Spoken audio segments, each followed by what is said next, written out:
नमस्कार, माझं नाव श्रावणी सिद्धेश्वर फुले आहे. मला तुम्हाला एक कविता म्हणून दाखवायची होती.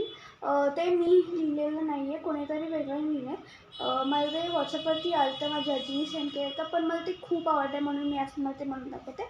Okay, so let's get started. नात्याला गच्च मिठी मारलीच पाहिजे.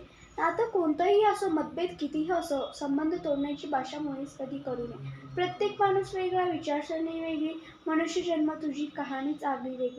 बापासारखा मुलगा नसतो, मुलासारखी सून नसते. नवरा आणि बायकोचे तरी कुठे तेवढे पटत असते. जरी नाही पटले तरी गाडी मात्र हाकायची असते.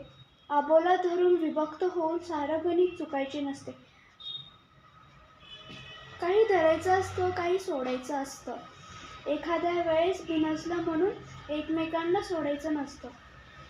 चुकल्यावर बोलावं, बोलल्यावर ऐकून घ्यावं, एकांतात बसल्यावर अंतरंगात डोकवावं. राग मनात ठेवला म्हणून कोणाचं भलं झालं का? बिनफुलाच्या झाडाजवळ पाखरू कधी आलं का? समोरची व्यक्ती चुकली तरी प्रेम करता आलं पाहिजे. झालं गेलं विसरून जाऊन गच्च मिठी मारलीच पाहिजे.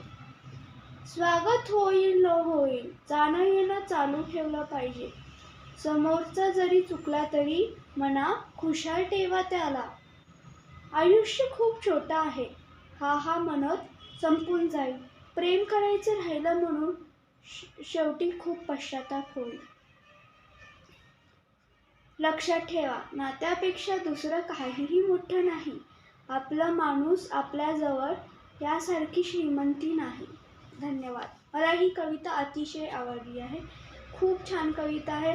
जर तुम्हाला आवडलं तर हे व्हिडिओ खूप जणांना शेअर करा. धन्यवाद. थँक्यू.